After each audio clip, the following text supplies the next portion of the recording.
Welcome class first year to your next lecture of physics. And class, today we are going to start the chapter number 11, that is all about heat and thermodynamics. Class अब सबसे पहले जो important चीज़ है कि हमारे जहन में thermodynamics का लफ्ज़ आते ही ये कॉन्सेप्ट इसका कॉन्सेप्ट आ जाना चाहिए कि what we are going to study. So थोड़ा सा मैं इसको एक्सप्लेन कर देती हूँ. थर्म का मतलब होता है हीट, हरारत, और थर्मो का मतलब होता है टेम्परेचर, हरारत. थर्मोडायनामिक्स का मतलब है कि फ़िज़िक्स की ऐसी ब्रांच जो आपको हीट के बहाव और flow of heat, you can safely call flow of heat के बारे में बताएगी कि हीट किसी ऑब्जेक्ट से आ रही है, खारिज हो रही है, या किसी ऑब्जेक्ट के अंदर दाखिल हो रही है, तो उसके ऊपर ओवरऑल उसकी इनर्जीज, क्योंकि हीट को हम लेते हैं as a form of energy. तो इस पूरे चैप्टर में हम थर्मल एनर्जी के बारे में पढ़ेंगे और देखेंगे कि थर्मल एनर्जी कैसे एक हीट की एक फॉर्म थर्मल एनर्जी जो वो किस तरह से हम यूज़फुल बना सकते हैं, लाइक मैकेनिकल एनर्जी में कन्वर्ट कर सकते हैं. ये बहुत इंपॉर्टेंट पॉइंट है. और क्योंकि कहीं ना कहीं से एनर्जी रॉ फॉर्म में हमेशा हीट एनर्जी की शक्ल में खारिज होती है, तो हीट की फ़्लो को समझना बहुत ज़रूरी है. उसको टेम्परेचर के डिफरेंस के साथ समझना बहुत ज़रूरी है ताकि हमें एनर्जी के इस सोर्स की भी पहचान हो सके और उसकी प्रॉपर्टीज़ जो हैं वो मालूम हो सके. अच्छा, सबसे पहले prior to go deep inside the meaning of thermodynamics, first of all we have to study a very basic concept of this study called kinetic theory of gases. हम सबसे पहले हीट एनर्जी को पढ़ने से पहले इसको एक मैथमेटिकल फार्मूलेशन में लाना चाहते हैं ताकि हम अपनी कुछ फार्मूला इंपॉर्टेंट जिससे हम एनर्जी निकाल सकते हैं, टेम्परेचर कैलकुलेट कर सकते हैं मुख्तलिफ भी ऑब्जेक्ट्स और प्रोसेसेस में, उनको उन इस सब के हसूल के लिए हमें सबसे पहले एक ऐसा मैथमेटिकल फार्मूलेशन चाहिए, एक ऐसा मॉडल चाहिए हीट एनर्जी को ऑब्जर्व करने के लिए. जैसे कि अब देखिए कि मॉलिक्यूल ऑफ एक सिलेंडर है या कोई भी कंटेनर है, जैसे यहाँ पे मैंने बनाया हुआ है. कोई ब्लॉक है जिसके अंदर हम कंसिडर करते हैं कि gas in forms of molecules मौजूद है.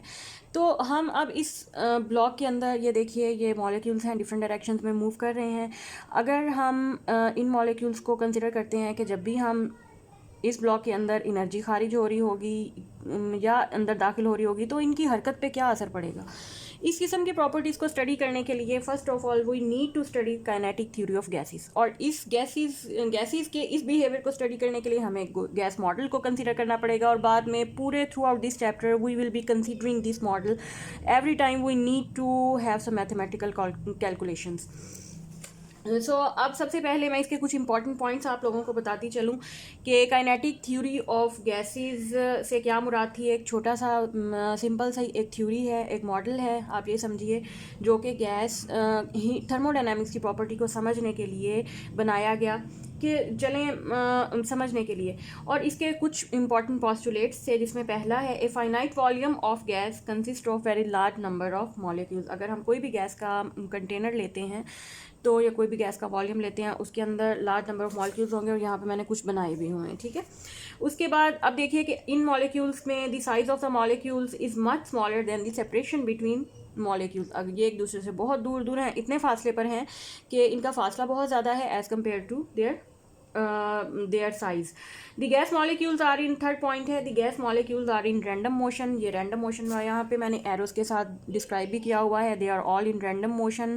अपनी random motion में वो किसी भी डायरेक्शन में मूव कर सकते हैं and may change their direction, change भी कर सकते हैं और एक दूसरे से टकरा भी सकते हैं, और हर कोलिजन के बाद भी उनकी डायरेक्शन चेंज हो सकती है. These all possibilities are exist positively.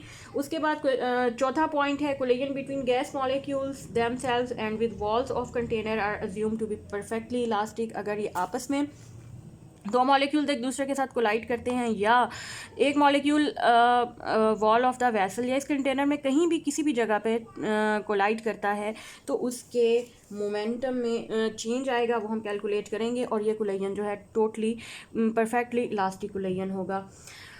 Last point है molecules do not exert force on each other accept during collision. हम ये कंसिडर करेंगे कि ये आमतौर पे एक दूसरे पे फोर्स नहीं लगाते। हाँ, अगर एक दूसरे से कोलाइड करें तो ड्यूरिंग कोलिजन जो एक फोर्स लगा रहे हैं वही फोर्स है और उसी को हम कैलकुलेट करेंगे।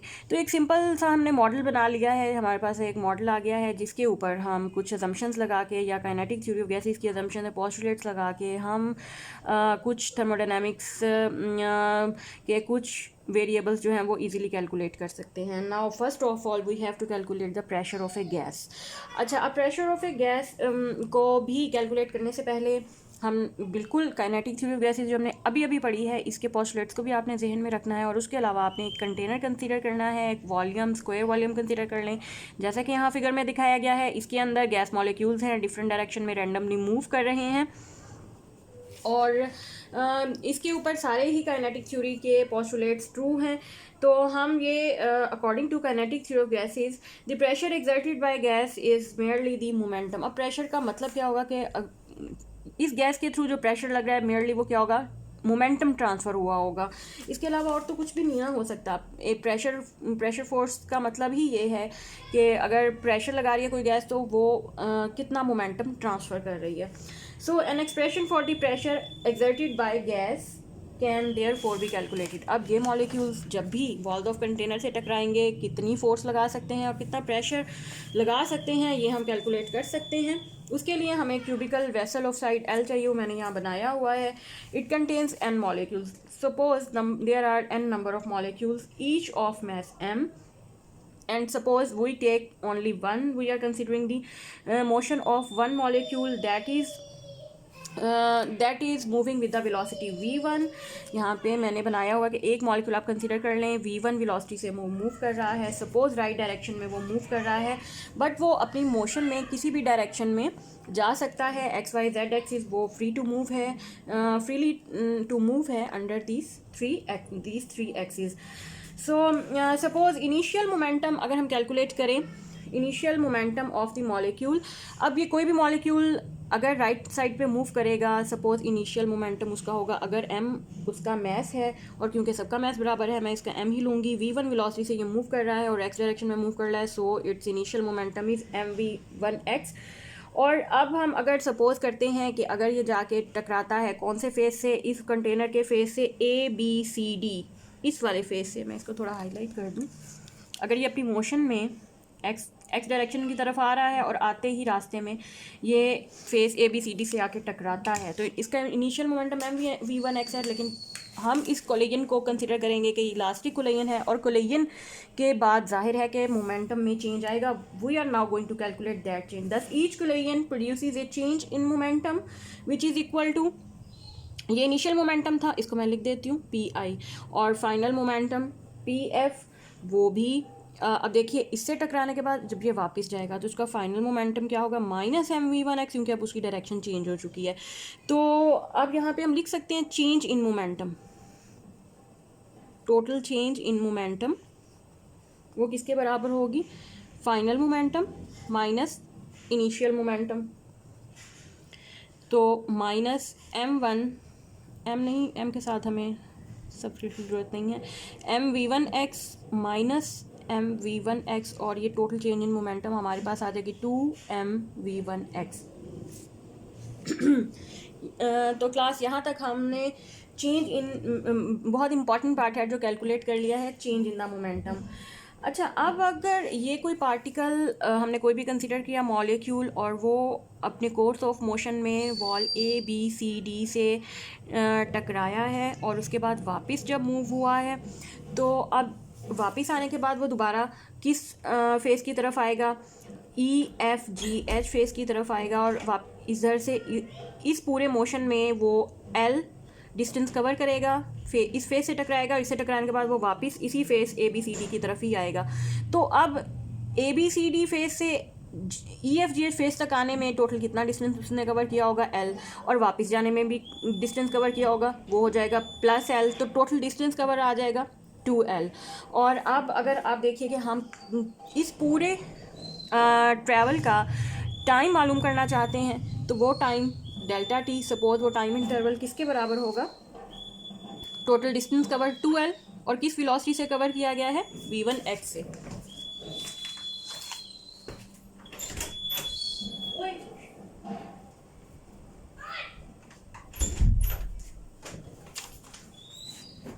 So the time delta t between two successive collisions with phase A B C D के साथ दो successive collision का total time हमने calculate कर लिया है। Time between two collision that will be equal to 2L over v1x. So the number of time आ गया है तो अब यहाँ से हम number of collision calculate कर सकते हैं, उसका reciprocal होगा। So the number of collisions per second, थोड़ा सा म्यूज़िक भी सुन लें साथ, क्योंकि अब मेरे कहने से ये जाने वाला तो नहीं है। Number of collisions per second that the molecule will make this phase। अब total number of collisions per second कितने हो जाएंगे, इसका रेसिप्रोकल लेंगे v1x डिवाइडेड बाई 2L। और अब यहाँ से हम rate of change of momentum calculate कर सकते हैं, क्योंकि rate of change of momentum calculate करने के लिए हमें delta P over delta T चाहिए। डेल्टा पी हमारे पास मौजूद है, मैं लिख देती हूँ, और डेल्टा टी भी मौजूद है। सो डेल्टा पी -2mv1x और multiplied by v1x divided by 2L। So ये 2 से 2 कैंसिल, L नहीं कैंसिल होता, -m v1x square divided by L। So class हम rate of change of momentum तक हम पहुंच चुके हैं, और इसके बाद now it's very easy to calculate the force applied by these molecules on the face ABCD। अब हम फोर्स कैलकुलेट कर सकते हैं, और सबसे पहले क्योंकि हम एक मॉलिक्यूल की बात कर रहे हैं, तो now it's time to calculate the force applied by one single molecule that can be called F1x exerted by the molecule on the face ABCDA। और ये किसके बराबर होगी, क्योंकि हमें पता है according to Newton second law this force भी equal to the rate of change of momentum. So it will be equal to minus m1x square divided by L, और ये हो जाएगा m v1x square divided by L।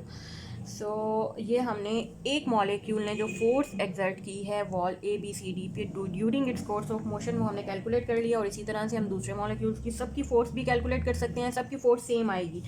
तो अब now it's time to calculate the total force applied by all the molecules N on the face ABCDA। तो इस on the molecule number of molecules, अब सब मॉलिक्यूल्स क्योंकि v1 जो हमने एक मॉलिक्यूल कंसिडर किया था उसी की तरह के हैं, तो सबके मैसेज m होंगे, और सब अपनी अपनी पर्टिकुलर वेलोसिटी के साथ मूव कर रहे होंगे v1 v2 v3 up to vn। So total force हम कैलकुलेट करते हैं, इसको मैं मिटा देती हूँ।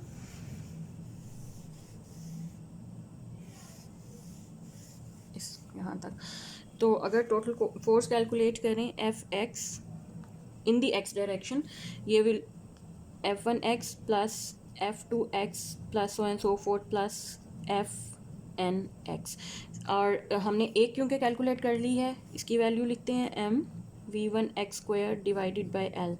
इसी तरह की फोर्स सेकंड मॉलिक्यूल भी लगाएगा m v2x square by L, plus third भी, फोर्थ भी, और nth मॉलिक्यूल भी m v1x square divided by L। सब मॉलिक्यूल्स एक जितनी फोर्स लगाएंगे, और अब हम टोटल फोर्स कैलकुलेट कर सकते हैं। अच्छा, ये टोटल फोर्स है, यहाँ पे मैं लिख देती हूँ Fx। और एज प्रेशर, अब प्रेशर का अगर हम फार्मूला देखें तो प्रेशर क्या होता है, Px कैसे डिफाइन होता है, force Fx per unit area, या हम कह सकते हैं force divided by L square, क्योंकि एरिया यहाँ पे हमारे पास L स्क्वायर के बराबर है। सो अब हम Fx हमारे पास आ चुकी है, इसमें वैल्यूज पुट करेंगे 1/L स्क्वायर। Fx की वैल्यू ऊपर से लीजिए, m क्योंकि पूरे में कॉमन है, मैं बाहर निकाल लेती हूँ, और आ जाएगा v1x square plus v2x square plus vnx square, और इस l को मैं यहाँ से हटाकर यहाँ पुट करती हूँ L स्क्वायर। सो अब अच्छा, इसका L स्क्वायर, और क्योंकि इसके साथ भी एक L आ रहा था ये वाला, तो ये टोटल L मिल के ये L क्यूब हो जाएगा। और अब ये जो ब्रैकेट में टर्म है हाँ, इसको हम इस तरह से अब हमारे पास क्या हो गया है कि सब वेलोसिटीज़ आ चुकी हैं, और अगर हमारे पास वी नो दैट डेंसिटी किसके बराबर होती है, मास पर यूनिट वॉल्यूम के। अब अगर हम टोटल मास लें ऑफ एन मॉलिक्यूल्स, तो वो एन हमारे पास नंबर ऑफ मॉलिक्यूल्स हैं, M mass of one molecule है, तो टोटल मास कितना होगा, N M divided by volume, volume है एल क्यूब के बराबर। सो अब हमारे पास अगर ये M over L cube M, over over L क्यूब, तो ये किसके बराबर होगा, रो ओवर एन के। इसी इक्वेशन से मैंने लिखा है एम, ये वाला एम ओवर एल क्यूब, और ये किसके बराबर होगा, रो, इस एन को इधर इसके नीचे ले लेंगे, रो ओवर एन के, और मैं इसको यहाँ पुट करने लगी हूँ। तो ये मेरे पास आ जाएगा रो ओवर एन, और बाकी सारी इक्वेशन हुई है 1x² प्लस v2x², ये एल क्यूब भी ख़त्म हो चुका है, प्लस vn(x², और अब इस n को यहाँ से हटा के अब मैं इसके नीचे लिखती हूँ, बिकॉज इस पूरी ब्रैकेट में ऊपर क्या है, total number of total velocity of N molecule, और नीचे क्या है, टोटल नंबर ऑफ मॉलिक्यूल। तो क्लास अब ये ब्रैकेट वाली टर्म जो है, इसको हम कह सकते हैं this is the mean of the square velocities of the molecules, this is the mean of the squared velocities। Her velocity का स्क्वायर है, हर velocity का टोटल नंबर ऑफ velocity जो है यहाँ पर, ये उस टोटल नंबर ऑफ मॉलिक्यूल्स हैं उनकी वेलोसिटी का स्क्वायर है, डिवाइडेड बाय टोटल मॉलिक्यूल्स हैं, तो ये पूरा क्या बन गया, मीन स्क्वायर्ड वेलोसिटी। तो मीन स्क्वायर्ड वेलोसिटी बन गई, और इसको हम इस तरह से लिख सकते हैं रॉ वैसे ही रहेगा, और ये मीन स्क्वायर वेलोसिटी है, तो मैं इसको इस तरह ब्रैकेट में, जो कि डिस्टेंस है, हम एवरेज वैल्यू को लिखते हैं v(x²), ये इसकी एवरेज वैल्यू। सो ये किसकी, अब ये px के बराबर आ रहा है। हाँ ओके क्लास, अब ये तो हमने एक डायरेक्शन में कैलकुलेट किया ना, एक मॉलिक्यूल को कंसीडर किया और एक डायरेक्शन x में उसका प्रेशर कैलकुलेट कर लिया। अब इसी तरह का ही प्रेशर, ये जाहिर है क्योंकि molecule is free to move in 3 dimensions, तो अब इसी तरह का प्रेशर वो वाई डायरेक्शन में भी लगाएगा, और वाई फेस पे भी, वाई डायरेक्शन वाले फेस पे भी लगाएगा, और जेड डायरेक्शन वाले फेस पे भी लगाएगा। सो जब वो मूव करेगा, उसका हम वेलोसिटीज़ का ये वाला कंपोनेंट लेंगे, तो वाई डायरेक्शन वाला प्रेशर v(y²) के बराबर होगा, और जेड डायरेक्शन वाला प्रेशर रो v(z²) के बराबर होगा। और अब क्योंकि हमने ये भी कंसिडर किया हुआ है कि molecule is free to move random and free to move in all direction, और हर डायरेक्शन में इसका मतलब है कि उसकी वेलोसिटी बराबर ही, हर कंपोनेंट वेलोसिटी का बराबर होगा, यानी कि v(x²) is equal to v(y²) की एवरेज वैल्यू, एवरेज कंपोनेंट सबका बराबर होगा v(z²), ये सब आपस में बराबर हैं। तो हम इसको अब इस तरह से लिख सकते हैं कि यहीं पे ही लिखते हैं, average velocity, total average velocity किसके बराबर होगी, v(x²) plus v(y²) plus vz²।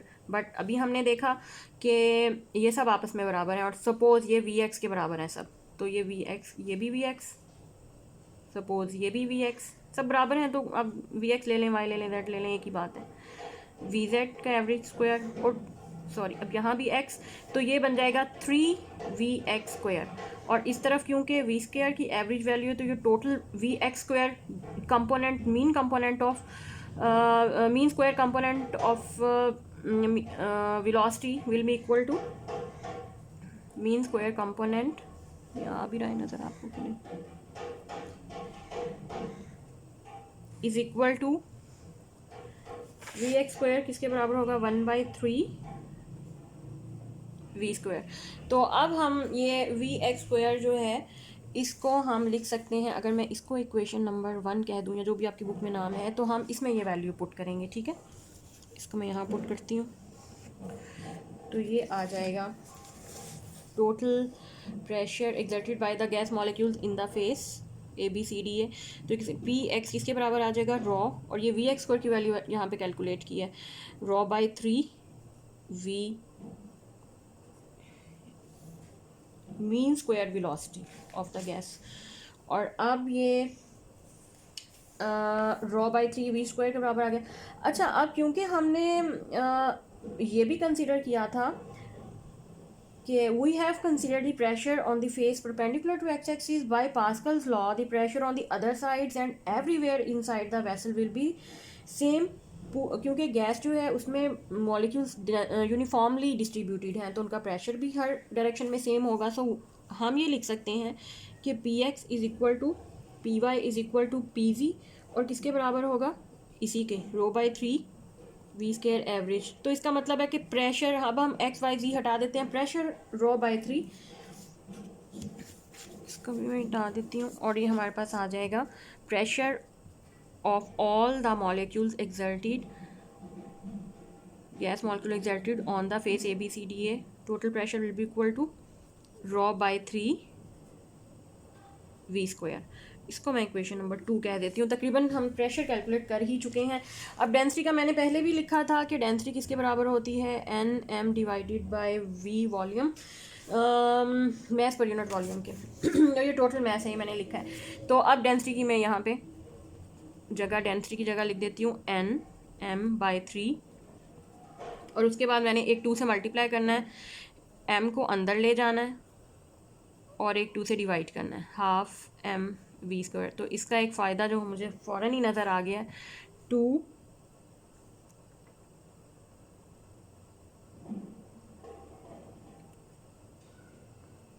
Volume भी एक आना है, यहाँ पे एक वॉल्यूम भी आता है 3v। अच्छा, n ओवर v को मैं n नॉट लिख देती हूँ, n ओवर v को डिवाइडेड बाई 3, और इस तरफ आ जाएगा half m v square where. अच्छा, n नॉट को मैंने लिखा है, जो n था डिवाइडेड बाय वॉल्यूम उसको मैंने n नॉट कर देता है, तो नंबर ऑफ मॉलिक्यूल्स पर यूनिट वॉल्यूम। और बाकी जो रिमेनिंग इक्वेशन है 2/3, और ये क्या बना, ओह ये क्या बन गया, kinetic energy. Kinetic energy, translational kinetic energy का, और वो भी every translational kinetic energy P, और n naught 2 n naught by 3। अब देखिए, 2 भी कांस्टेंट, 3 एन नॉट, ये सब क्वांटिटीज कांस्टेंट हैं, तो हम ये लिख सकते हैं pressure is directly proportional to the average translational kinetic energy. So इसका ये मतलब हुआ कि जो प्रेशर पूरी गैस के मॉलिक्यूल्स लगा चुके हैं फेस ABCDA पे, वो किसके प्रोपोर्शनल है, kinetic energy of all those molecules. जितनी उनके पास काइनेटिक एनर्जी होगी उतना प्रेशर वो वॉल पे अप्लाई करेंगे। तो ये बहुत इंपॉर्टेंट रिज़ल्ट था, और इसी रिज़ल्ट को लेके अब हम कल इस रिज़ल्ट को मज़ीद इंटरप्रेट करेंगे। आज हम यहाँ तक पहुँच चुके हैं, हमने pressure of a gas calculate कर लिया है, कल हम इस प्रेशर की फ़र्दर इंटरप्रिटेशन करेंगे। Thank you for watching class.